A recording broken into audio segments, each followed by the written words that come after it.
ఒకప్పుడు తెలుగు సినీ పరిశ్రమలో lover boy అంటే టక్కున గుర్తుకొచ్చే పేరు ఉదయ్ కిరణ్.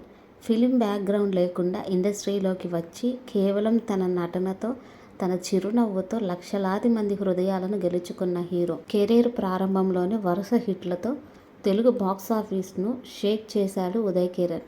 ప్రేమ కథలతో అమ్మాయిల డ్రీమ్ హీరోగా మారాడు. తొలి చిత్రం సినిమాతో హీరోగా సినీ రంగం చేసిన ఉదయ్ 'నువ్వు నేను'తో బ్లాక్ బస్టర్ హిట్ అందుకున్నాడు. 'మనసంతా నువ్వే'తో మరోసారి ప్రేక్షకుల మనసును దోచుకున్నాడు. తక్కువ సమయంలోనే వరుసగా 3 హిట్స్, తిరుగులేని స్టార్డమ్.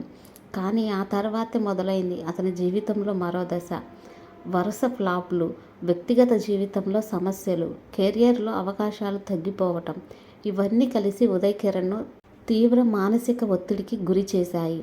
ఇదిలా ఉండగా ఉదయ్ కిరణ్కు సంబంధించిన ఓ త్రోబ్యాక్ వీడియో ఇప్పుడు సోషల్ మీడియాలో వైరల్గా మారింది.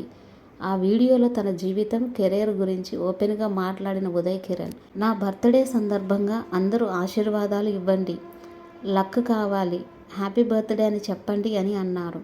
తన సినిమాల మధ్య వచ్చిన గ్యాప్ గురించి మాట్లాడుతూ, లక్, ఫేట్, టైమింగ్ అన్నీ కలిసి రావాలి. మొదట్లో బాగా సాగింది, తర్వాత లక్ కంటిన్యూ కాలేదు. మంచి స్టోరీలు వచ్చినా సరిగ్గా వర్కౌట్ కాలేదు.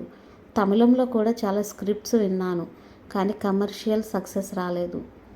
అయినా హోప్ మాత్రం వదలలేదు. భవిష్యత్తులో మంచి అవకాశాలు వస్తాయని ఆశిస్తున్నాను అని తెలిపారు.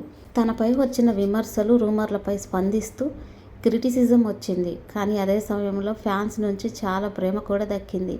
నేను మాటలతో కాదు, నా పనితో మాట్లాడాలని అనుకున్నాను అని చెప్పారు. తన కమ్బ్యాక్ మూవీ గురించి మాట్లాడుతూ, దిల్ కబడ్డీతో కొత్తగా రావాలని అనుకున్నాము. మల్టీప్లెక్స్ ఆడియన్స్ను టార్గెట్ చేశాం. ఎమోషన్, టెన్షన్, ఎంటర్టైన్మెంట్ అన్నీ కలిస్తేనే ఒక మంచి సినిమా అవుతుందని వివరించారు. తక్కువ సమయంలోనే స్టార్గా ఎదిగి అంతే వేగంగా జీవిత పోరాటంలో ఒంటరిగా నిలిచిపోయిన ఉదయ్ కిరణ్ కథ ఇప్పటికీ ఎందరో హృదయాలను కనిచివేస్తుంది. ఒక స్టార్, ఒక లవర్ బాయ్, ఒక బాధాకరమైన నిజం. ఉదయ్ కిరణ్ ఎప్పటికీ గుర్తుండిపోయే పేరు.